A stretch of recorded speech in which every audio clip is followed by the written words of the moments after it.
நிமிர்ந்த நன்னடை நேர்கொண்ட பார்வை விளத்தில் யாருக்கு அஞ்சா நெறியும் திமிர்ந்த ஞானச் செருக்கும் இருப்பதால் செம்மை மாதர் திறமுவதில்லையா என்ற பாரதியின் வைர வரிகளை வணங்கி அன்பிற்கும் பெரும் மதிப்பிற்கும் உரிய அவையின் ஆன்றோருக்கும் தமிழ் சான்றோருக்கும் என் போன்றோருக்கும் என்னுடைய முதற்கண் பணிவான வணக்கத்தை தெரிவித்துக் கொண்டு பாரதி கண்ட புதுமை பெண் என்ற தலைப்பில் பாரதி கண்ட புதுமை பெண்ணாக என்னை உருவாக்கிய எம் பள்ளியில் வைத்து பேசுவதில் பெருமை கொள்கிறேன்.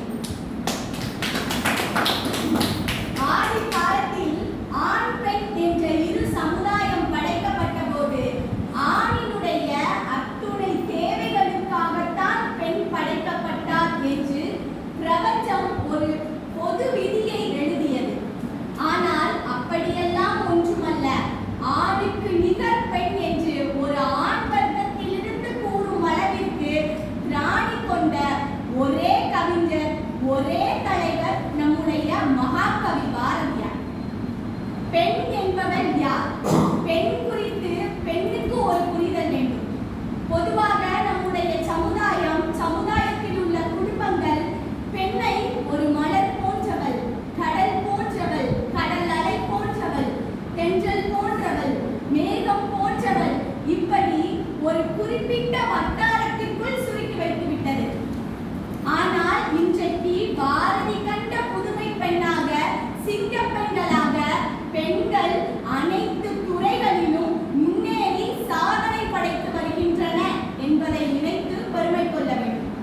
பட்டங்கள் ஆழ்வதும் சட்டங்கள் செய்வதும் பாரினில் பெண்கள் நடந்து வந்தோம் என்றான் பாரதி.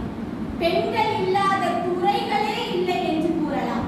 மருத்துவம், விஞ்ஞானம், அறிவியல், இப்படி அனைத்து துறைகளிலும் ஆண்களுக்கு நிகராக அல்ல, ஆண்களை விட ஒரு படி மேல் அல்ல, ஆண்களை விட பல படிகள் மேல் சென்று பெண்கள் சாதனை படைத்துக் கொண்டுதான் வருகின்றனர். பாரதி கண்ட புதுமை பெண்களாக ரௌத்திரம் பழகி அனைத்து துறைகளிலும் தங்களுடைய காலடி தடத்தை பதித்து நாட்டிற்கு பெருமை சேர்த்து வருகின்றனர் இன்றைய பெண்கள். 10 மற்றும் 12ஆம் வகுப்பு பொதுத் தேர்வுகளை எடுத்துக்கொண்டால் ஆண்டுதோறும் ஆண் பிள்ளைகளை விட பெண் பிள்ளைகள் தான் அதிக அளவில் தேர்ச்சி பெற்று வருகின்றனர் என்பது உண்மை.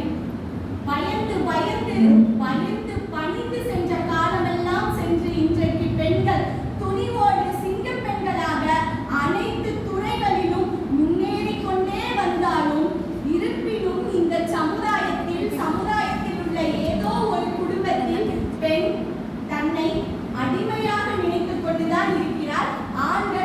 சில ஆண்கள் பெண்களை, தங்கள் குடும்பத்தில் உள்ள பெண்களை அடிமை பெண்களாக தான் நடத்தி வருகின்றனர் என்பது உண்மை. இந்த நிலை மாற வேண்டும். வீட்டை ஆண்ட பெண்கள் இன்றைக்கு நாட்டை ஆள்கின்றனர். பெண்கள் முன்னேற வேண்டும். இறுதியாக பெண்கள் தினத்தை கொண்டாடுவதை விட்டு பெண்களையும், பெண்கள் படைத்த சாதனைகளையும், பெண்கள் படைத்த வெற்றிகளையும் கொண்டாட